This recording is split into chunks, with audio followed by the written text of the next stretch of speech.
नमस्कार मित्रों, आज हम आ गए हैं विराट कवि सम्मेलन रुद्रपुर जनता इंटर कॉलेज। आप देख सकते हैं आप कितनी यहाँ पर पब्लिक है। बहुत ही पब्लिक यहाँ पर है। कम से कम यहाँ पर 1000 की पब्लिक आ चुकी है अब तक, और भी अभी पब्लिक आ रही है। थोड़ी ही देर में यहाँ पर जो हमारे राष्ट्र के कवि हैं वो यहाँ पर आने वाले हैं। तकरीबन 6 से 7 कवि हैं, प्रतिष्ठित कवि जो यहाँ पर आएंगे। इसमें भोला जी हैं और भी काफ़ी हैं जो हम टीवी के माध्यम से देखते हैं। तो उनका अभी हम यहाँ पर काफ़ी का आनंद लेंगे और आपको भी जोड़ेंगे साथ में। चलिए जुड़े रहिए और आगे आनंद लीजिए।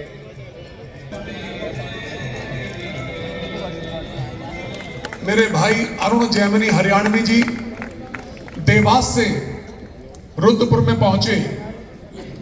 हमारे भाई आज का संचालन करेंगे। श्री गजेंद्र सोलंकी जी हमारे भाई दिल्ली से पहुंचे, आपका भी अभिनंदन। इधर से आ जाइए, इधर से, यहां से आ जाइए, कोई बात नहीं, इधर से लेके आओ। संजय साहब जी इधर से आ जाइए। सुरेंद्र शर्मा जी मनमानी करते हैं पूरी अपनी। ताली बजाकर अभिनंदन। गजेंद्र सोलंकी जी देखिए, ताली बजाकर स्वागत कर दीजिए। गजेंद्र सोलंकी जी देवास मध्य प्रदेश से पहुंचे, दिल्ली से पहुंचे, आपका अभिनंदन। हमारी बहन आ गई कविता तिवारी, वीरांगना, जोरदार उद्घोष। लखनऊ में मायका, नोएडा में ससुराल। हमारी बहन देखिए कविता तिवारी जी, आपका भी अभिनंदन। सुदीप भोला, जिनको रोज आप लॉर्ड पोर्ट में लाफ्टर चैनल में देखते हैं। सुदीप भोला पिछली बार आए थे, बस एक कवि रिपीट हुए। सुदीप भोला जी का बहुत बहुत स्वागत। देवास मध्य प्रदेश से देखिए आज के संचालक, जोरदार तालियों से अभिनंदन कर दीजिए शशिकांत यादव जी, शशिकांत यादव जी का। और मेरे भाई हमारे भाई अरुण जैमिनी हरियाणवी आपको मंत्रमुग्ध करेंगे।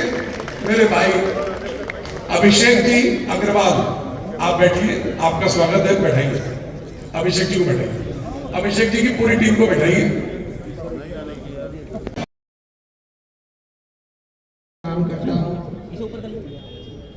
देवभूमि उत्तराखंड के इस सांस्कृतिक शहर रुद्रपुर के होने वाले इस परंपरागत काव्य अनुष्ठान में वर्षों से आप कविता सुन रहे हैं। वर्षों से देश के लगभग प्रतिष्ठित कवि आपके बीच आते रहे हैं। आज ये कवियों की एक टीम श्रद्धेय सुरेंद्र शर्मा जी के सानिध्य में आपकी सेवा करने के लिए हाजिर हुई है। राजकुमार जी और हमारे सुरेंद्र भाई के सहयोग से तो मैं एक बार आपसे अनुमति चाहता हूं कि इस काव्य अनुष्ठान को शुरू किया जाए। एक बार जरा तालियां बजाकर हो जाइए। पीछे तक के लोग जरा हाथ ऊपर करके जोरदार तालियां बजाइए।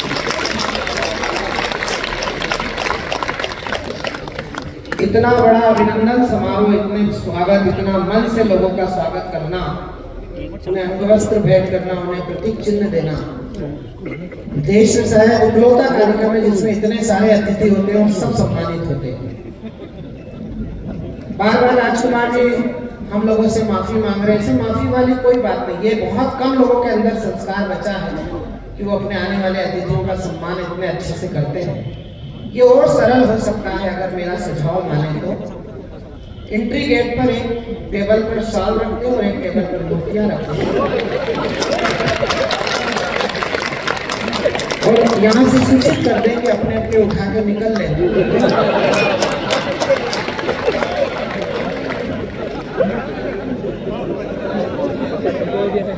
क्योंकि अब बीच में वो होगा ऐसा बताया है उन्होंने,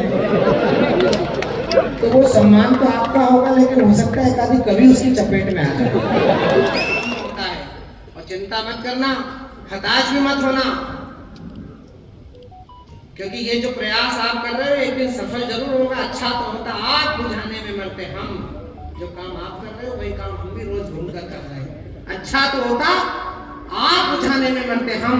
हमारे बड़े भाई नवाज देवबंदी का शेर कोट कर रहा हूँ कि अच्छा तो होता आग बुझाने में मरते हम, अफसोस है कि जान बचाने में मरते।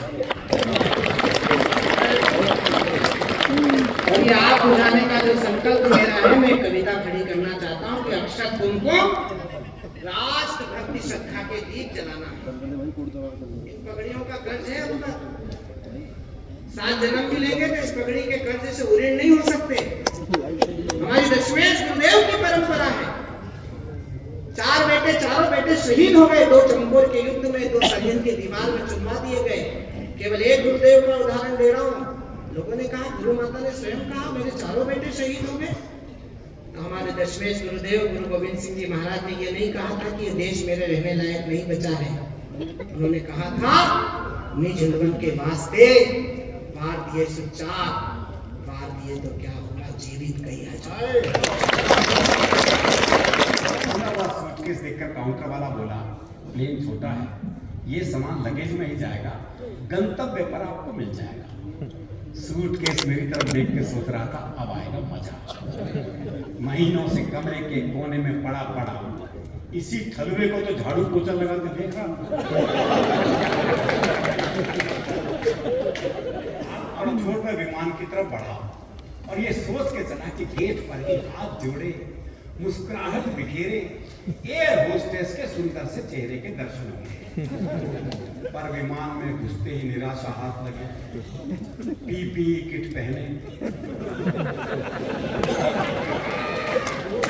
चेहरे पर मास्क और शील्ड लगाए, एक बिजुका टाइप स्त्री खड़ी।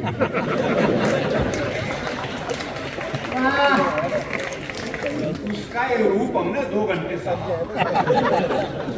बिना मतलब घंटी बजाना दूर, प्यास लगने पर भी उसे पानी लाने पड़ेगा। अब गंतव्य पे पहुंचने के बाद का दृश्य, लगेज बेल्ट पर मेरा सूटकेस बिल्कुल नहीं शर्मा रहा था। सबसे अंत में एक कमसिन सी अटैची का हाथ पकड़े ठुमकता हुआ चला। पास खड़े शशिकांत ने कहा, इनको देख के मन कर रहा है मैं भी सपनों में खो जाऊं, ऐसी अटैची का साथ मिले तो मैं भी सूटकेस हो जाऊं। और माइक को बाहों में भरा तो यकीन आया प्रोग्राम सचमुच मिल गया है।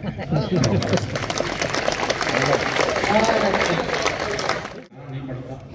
वो एक पुलिस के सिपाही को छुट्टी चाहिए, पहुंच गया एसएचओ के पास, बोले छुट्टी चाहिए। बोले बहुत काम है, छुट्टी नहीं मिल सकती। बोले जी छुट्टी तो मैं लेके रहूंगा। बोला अच्छा आप दे दे, छुट्टी दे दूंगा। बोले सवाल कुछ भी पूछ लो। बोला अच्छा ये बता कटप्पा ने बाहुबली को क्यों मारा? ये अंतरराष्ट्रीय सवाल पूछ लिया। बोले ये बता कटप्पा ने बाहुबली को क्यों मारा? बोले हो सकता है बाहुबली ने कटप्पा को छुट्टी देने से मना कर दिया। ये आशीर्वाद इसलिए भी देते रहेगा, मैं कोई राजनीतिक टिप्पणी नहीं किया करती हूँ, लेकिन एक बात, एक मन में टीस है वो आपसे कहना चाहती हूँ। आपकी बेटी इसलिए भी मांगना चाहती है कि देश की एक तथाकथित बेटी कश्मीर में ये कहती है कि यदि धारा 370 हटी तो कोई तिरंगा उठाने वाला नहीं रहेगा। और आजकल जो कुछ जम्मू कश्मीर की विधानसभा में हो रहा है आपके समक्ष है। ऐसे परिदृश्य में आपकी ये बेटी अगर कुछ कहना चाहती है, मैं बात आप तक पहुंचा दूं। जिस तिरंगे के लिए उन्होंने कहा है उसके पीछे की शक्ति क्या है, एक एक व्यक्ति मुझे आश्वासन दे कि आपके मन में भी वही सम्मान है तिरंगे के प्रति। मैं पंक्तियां समर्पित करूंगा, सुनेगा। धरा की लाज वीरों के पराक्रम पर टिकी होगी, मंच धरा की लाज वीरों के पराक्रम पर टिकी होगी, हर एक कण पर समर्पण की इबारत भी दिखी होगी।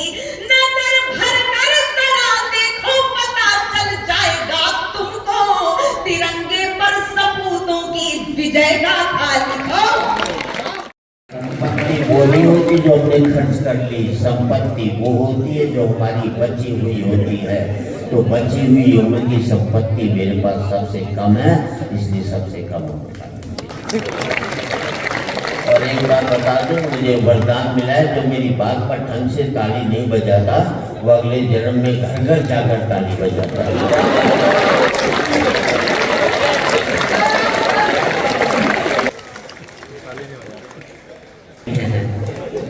क्या पढ़े लिखे जो अगले जन्म, आज बेहतर जीना कल अपने आप ही बेहतर होता जाएगा। जिंदगी में आज को जीना सीखो, कल को नहीं। नपुंसक कौमें आज को जीती हैं, बहादुर कौमें आगे की तरफ बढ़ती है। मैं जिंदगी में अभी तक इतनी कविता दी। आभार या आशीर्वाद इसलिए भी देते रहेगा। मैं कोई राजनीतिक टिप्पणी नहीं किया करती हूँ, लेकिन एक बात एक मन में टीस है वो आपसे कहना चाहती हूँ। आपकी बेटी है इसलिए भी मांगना चाहती है कि देश की एक तथाकथित बेटी कश्मीर में ये कहती है कि यदि धारा 370 हटी तो कोई तिरंगा उठाने वाला नहीं रहेगा। और आजकल जो कुछ जम्मू कश्मीर की विधानसभा में हो रहा है आपके समक्ष है। ऐसे परिदृश्य में आपकी ये बेटी अगर कुछ कहना चाहती है, मैं बात आप तक पहुंचा दूं। जिस तिरंगे के लिए उन्होंने कहा है उसके पीछे की शक्ति क्या है, एक एक व्यक्ति मुझे आश्वासन दे कि आपके मन में भी वही सम्मान है तिरंगे के प्रति। मैं पंक्तियां समर्पित कर रही हूं, सुनेगा। धरा की लाज वीरों के पराक्रम पर टिकी होगी। मंच धरा की लाज वीरों के पराक्रम पर टिकी होगी। हर एक कण पर समर्पण की इबारत भी दिखी होगी। नजर भर कर जरा देखो, पता चल जाएगा तुमको, तिरंगे पर सपूतों की विजय गाथा लिखो।